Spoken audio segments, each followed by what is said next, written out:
안녕하세요. 저는 올해 72살 정희자라고 합니다. 제 이야기를 조심스럽게 들려드리려 합니다.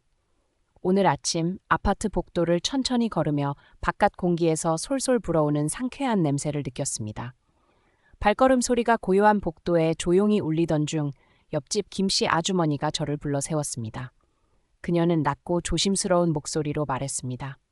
희자 씨, 혹시 가족들 사이에서 누가 생신을 잊었다고 소문이 퍼지고 있다는 얘기 들으셨어요? 저는 깜짝 놀라 잠시 말을 잇지 못했는데 그녀는 뒤이어 말했습니다. 명절 제사상 전에 그런 얘기가 오갔다고 이웃들 입에서 흘러나오더군요. 그 말을 듣고 난 뒤 손에 들고 있던 흰색 꽃 한 송이가 갑자기 무겁게 느껴졌습니다. 저는 조심스럽게 휴대폰을 꺼내 가족 단톡방 메시지들을 하나하나 확인했고 거기에는 생신 날짜를 잊었다는 내용이 몇 차례 오간 흔적이 분명히 남아 있었습니다. 알림 화면에 뜬 날짜와 메시지 내용은 지우기 어렵게 떠 있었고 이 사실이 이웃에게까지 전해졌다는 현실이 제 마음을 무겁게 했습니다.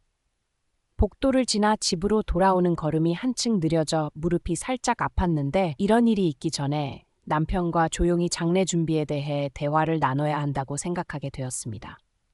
문 앞에 도착해 머뭇거리며 남편에게 전화를 걸었고 우리는 이번 주 목요일 오전 9시에 구청에 방문해 장례 절차 관련 서류를 확인하기로 확정했습니다. 나는 거실 탁자에 앉아 노란색 서류 봉투를 천천히 펼쳤습니다.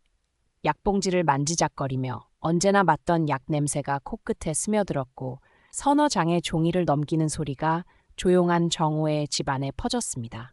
그때 남편이 조용하지만 무거운 음성으로 말을 꺼냈습니다. 희자야, 장례 준비 관련 비용이 예상보다 훨씬 많이 들 것 같아 우리 재정 상태를 다시 한번 점검해 보아야 할 것 같은데 어떻게 할까? 라고 말했습니다. 나는 그 말에 순간 가슴이 답답해졌습니다. 남편이 내민 문서에는 이미 은행 거래 내역과 함께 몇몇 청구서가 그리고 예상 견적서가 첨부되어 있었습니다. 나는 문서들을 한 장 한 장 확인하며 실제로 남아있는 금융 내역에서 지출이 커져가는 것을 비교했습니다. 우리가 놓친 부분이 분명 있어. 은행에 가서 계좌 내역부터 자세히 살펴보자고 했으면 해. 라고 나는 조용하게 말했습니다. 남편은 고개를 끄덕였고 나는 그 자리에서 바로 휴대폰을 들어 은행 업무 시간과 위치를 확인했습니다. 그리고는 조용히 내일 오전 9시에 은행에 가서 끝내 확인해보자 라고 결정하며 그 말을 남겼습니다. 하지만 문서 봉투를 다시 접으며 마음 한켠에는 무언가 깊고 어두운 불안감이 자리 잡았습니다. 거실 소파에 앉아 핸드폰을 들여다보던 중에 알림음이 울렸습니다. 파란빛 화면에 뜬 단톡방 메시지였는데 마음이 갑자기 무거워지더군요. 내가 제사상 준비를 다 했는데 생신 행사도 없이 조용해서 이상하다라는 문장이 빤히 보였습니다. 차가운 휴대폰 냄새가 코끝에 스쳤고 나는 그 메시지를 몇 번이고 다시 읽었습니다. 단톡방 대화 기록을 스크롤하며 더 이전에 지나쳤던 불만의 흔적들이 자꾸 떠올랐습니다. 그동안 조용히 넘기려 했던 그 말들이 다시 붉어진 듯해서 조금은 걱정스러웠습니다. 남편이 거실에 들어와서 뭔가 불편한 소식이라도 있어? 하고 물었지만 아무 말도 못했습니다. 나는 손을 뻗어 바로 전화를 걸기로 결정했는데 누구에게 먼저 말을 꺼내야 할지 마음속으로 망설였습니다. 결국 딸 이름을 눌러 전화 연결음을 듣는 순간 긴장이 더욱 깊어졌습니다. 이번 통화에서 그 메시지의 진위를 밝혀내야만 했습니다. 오후 3시쯤 거실에 앉아있던 나는 커피잔을 내려놓으며 전화기를 들었고 진동 소리가 귓가에 울리더군요. 장남의 목소리가 너무나 화가 나서 들렸습니다. 어머니, 도대체 왜 그리 제사상 준비에만 신경 쓰시는데 생신조차 제대로 챙기지 않는 겁니까? 갑작스러운 언성에 나는 순간 말을 잇지 못했는데 전화기 너머로 주걱거리는 숨소리와 함께 몇 차례 끊김 소리가 반복되었습니다. 장남의 심기가 많이 뒤틀린 듯 느껴졌습니다. 나는 휴대폰 화면을 보며 이전에 단톡방 메시지를 스크롤했고 거기에 가족 중 누군가가 적어둔 생일 하루도 기억 못하는데 제사상에만 왜 신경 쓰냐는 문장이 떠올랐고 그것이 사실임을 부인할 수 없었습니다. 순간 온몸이 얼어붙는 느낌이었지만 깊은 한숨을 내쉬며 조용히 전화기를 끊었고 남편과 상의하지도 않고 그대로 가족 단톡방을 확인했으며 이번 주 토요일에 있을 가족 모임에서 직접 이 문제를 마주해야 한다는 사실을 다시 한번 마음속에 새겼습니다. 책상 위에 놓인 장례 준비 서류를 몇 번이고 넘기며 잉크 냄새가 진하게 코를 찔렀습니다. 관리사무소 직원분이 조용한 목소리로 말했습니다. 서명해 주셔야 절차가 원활히 진행됩니다. 서명이 늦어지면 일정이 불투명해집니다. 빨간 도장이 찍힐 자리 위에 손가락이 머뭇거렸지만 마음 한켠이 무거웠습니다. 몇 번이나 문서에 시선을 옮겼다가 이내 고개를 돌려 서류를 다시 서랍 깊숙이 넣었습니다. 직원분이 한 번 더 조심스레 말씀하셨습니다. 내일 오전까지 방문해 서명해 주세요. 그래야 모든 행정 절차를 계속할 수 있습니다. 문서 끝자락에 날짜와 서명이 반드시 필요하다는 기록이 분명히 보였습니다. 그렇게 저는 다음 날 오전 관리사무소를 다시 방문해 서명을 해야 하는 상황으로 남겨두었습니다. 휴대폰 스피커를 통해 들려오는 아이들 웃음소리 사이로 막내딸의 목소리가 날카롭게 울려 퍼졌습니다. 서명이 계속 늦어지면 모든 일정이 꼬이는 건 알고 있죠? 집안 분위기도 점점 안 좋아질 겁니다. 라고 그녀가 분노 섞인 말투로 말했습니다. 저는 부엌 창가에 선 채 신선한 과일 냄새가 은은하게 퍼지는 것을 느끼며 천천히 휴대폰 화면을 보았습니다. 거기엔 오전에 담당자에게 받은 전자문서가 떠 있었고 서명란 옆에 빨간색으로 미서명이라는 표시가 선명히 보였더군요. 딸은 또 한 번 숨을 깊이 들이마시며 이번 주 안에 서명이 끝나야 다음 절차가 시작될 수 있으니까요. 늦어지면 곤란합니다, 엄마? 고 재촉했습니다. 저는 말없이 휴대폰을 끄고 서류가 들어있는 서랍을 조심스레 열었습니다. 여러 서류와 함께 딸에게서 받은 메시지 알림이 쌓여 있었지만 저는 그중 일부를 의도적으로 삭제하며 다음 단계를 늦추기로 결정했습니다. 그 순간 다시 단톡방 알림이 울렸는데 아직 확인하지 않은 메시지들이 불안하게 떴습니다. 이런 상황에서 막내딸과 직접 만나 장례 준비 상황을 재점검해야겠다고 결심하며 오후 5시 곧 그와의 대화를 위해 집을 나서야 한다는 사실이 선명히 다가왔습니다. 저녁 8시가 막 지나자 스마트폰이 연달아 진동하며 메시지 알림음이 울렸습니다. 조명이 은은하게 비치는 거실에서 나는 조심스레 휴대폰을 들어 올려 화면을 바라보았더군요. 단톡방 창을 열자마자 여동생의 글이 눈에 띄었습니다. 생신을 일부러 잊은 거 아니냐는 말, 도대체 어떻게 생각해? 명절 제사상 앞에서 그런 태도면 가족 사이가 더 멀어질 수밖에 없잖아. 라는 격앙된 어조의 텍스트가 선명하게 떠 있었습니다. 나는 마음 한구석이 무거워지면서도 그 메시지를 몇 번이나 읽었더군요. 그 메시지 아래에 이어지는 다른 가족들의 답글도 점점 격해지는 양상이었지요.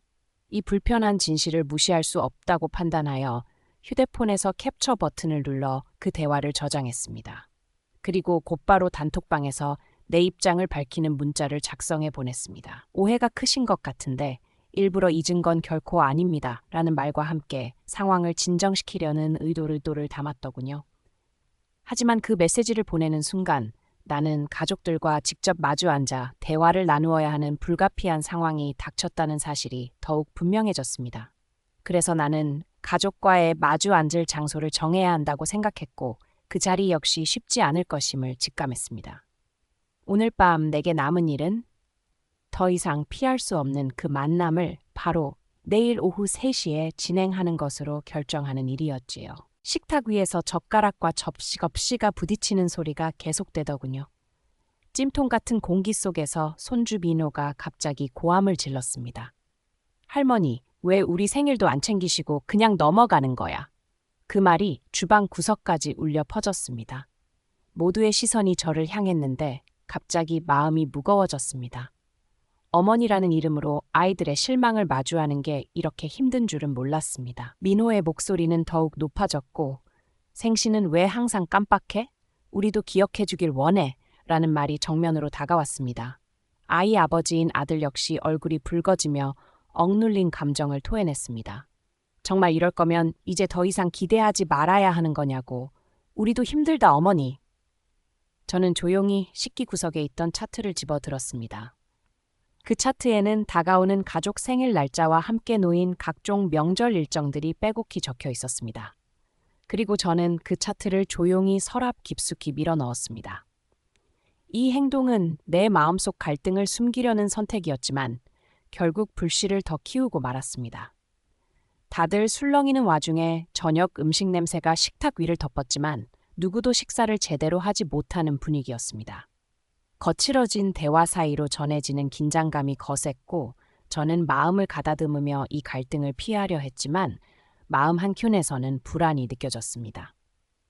앞으로 가족과 다시 만나는 자리가 더 깊은 골을 만들 위험이 분명했기에 저는 다가오는 저녁 단톡방 대화를 차분히 준비해야겠다고 결심했습니다.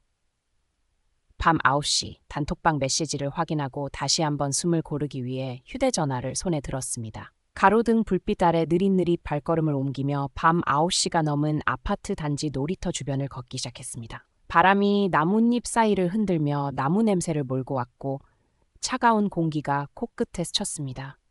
그러다 저보다 한참 앞서 걷던 이유신 씨와 마주쳤습니다. 그분은 잠시 멈춰서서 저를 힐끔 바라본 뒤 조심스레 입을 열었습니다. 이제 누구나 다 아는 이야기라 우릴 속일 수 없을 거라더군요. 그 말에 저는 순간 시선을 피하며 고개를 숙였습니다. 신 씨는 이름을 부르지 않았지만 그 말투와 어조에 가족 갈등과 장례 준비 문제에 대한 소문을 일부러 흘린 듯한 뉘앙스가 느껴졌습니다.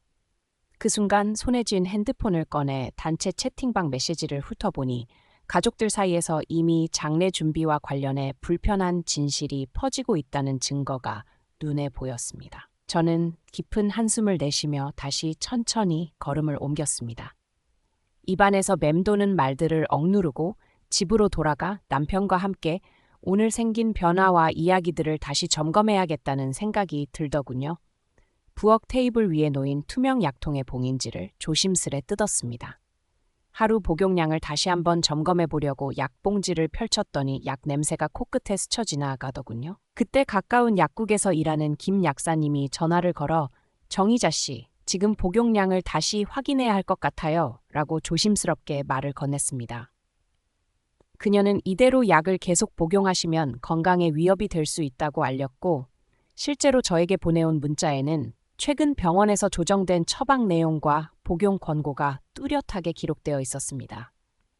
확인해보니 내가 하루에 먹기로 한 약 개수가 의도와는 달랐고 몇 개는 하루 권장량을 초과하고 있었습니다. 그 사실이 눈에 확 들어오자 빨리 병원에 예약된 날짜를 다시 확인해야겠다 싶었지요. 그래서 휴대폰을 꺼내 병원 예약 알림을 상세히 살펴보다가 예정된 날짜가 며칠 뒤라는 것을 알게 됐습니다. 하지만 혹시 변경할 수 있을지 모른다는 생각에 곧바로 병원에 전화해서 예약 날짜를 조율하는 일을 선택했습니다. 어쩌면 이 선택이 다음 날 무거운 부담을 더 가져오리라는 걸 가늠할 수 있었지만 다시는 놓칠 수 없었습니다. 그렇게 약봉지를 다시 봉인하며 나는 내일 오전 9시에 병원에 전화해 예약 여부를 확실히 확인하고 조율하기로 마음먹었더군요. 검은색 스마트폰 케이스를 손에 쥐고 여러 번 울리는 알림음에 겨우 손이 닿았습니다. 단톡방 화면이 열리자마자 눈앞에 펼쳐진 사진 한 장이 있었습니다.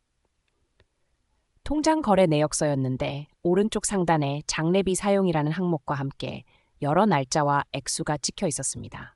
이거 진짜 맞죠? 라는 딸의 문자도 함께 올라와 있었습니다. 저도 모르게 떨리는 손으로 확대했는데 명백한 증거였고 아무도 그 사실을 풀 수 없겠다는 생각이 들더군요. 문득 아내에게 전화를 걸었으나 진동 모드로 바뀌어 있었고 통화는 연결되지 않았습니다. 단톡방에는 서로 말을 아끼는 듯한 침묵의 메시지들이 이어졌습니다. 저는 부득이하게 통장 거래 내역 사진을 캡처해 스마트폰 갤러리에 저장했고 그 즉시 가족들에게 직접 얼굴을 맞대고 이야기해야 할 상황임을 깨달았습니다. 하지만 동시에 모두가 이 문제를 피하려는 듯 아무도 대면을 요구하지 않았습니다. 저는 무거운 마음을 안고 다음 날 오후 3시에 딸 집을 찾아가 이 상황을 직접 확인하고자 다짐하며 스마트폰 화면을 껐습니다. 거실 텔레비전 앞으로 앉아있는 나는 리모컨을 들고 저녁 뉴스를 보던 중이었습니다. 갑자기 화면 오른쪽 하단에 자동 음성 안내 알림음과 함께 무미건조한 기계음이 귓가에 들렸습니다. 장례 준비 서류 관련 안내입니다. 내일 오후 5시까지 서류가 제출되지 않으면 행정 절차가 지연됩니다. 라는 병원 자동 음성 안내가 조용한 집안에 울려 퍼졌습니다. 텔레비전 뒤에서 차가운 냉기가 살며시 흘러나오는 듯했고 나는 알림 메시지를 자세히 확인하려고 리모컨 소리와 함께 알림을 눌렀습니다. 화면에는 분명 내일이 서명기한 마감일임을 알리는 전산 기록이 떠 있었습니다. 나는 한숨을 내쉬며 조용히 말했습니다. 이 서명을 내일까지는 꼭 해야 하겠군요. 그날 밤 나는 서류들을 모아 단단히 벗겨진 봉투에 넣고 다음 날 오후 4시 30분까지 관리사무소에 직접 가서 서명하기로 결심했습니다. 이 선택이 나와 가족에게 어떤 영향을 미칠지, 행정 절차가 꼬이지 않을지 알 수 없는 채로.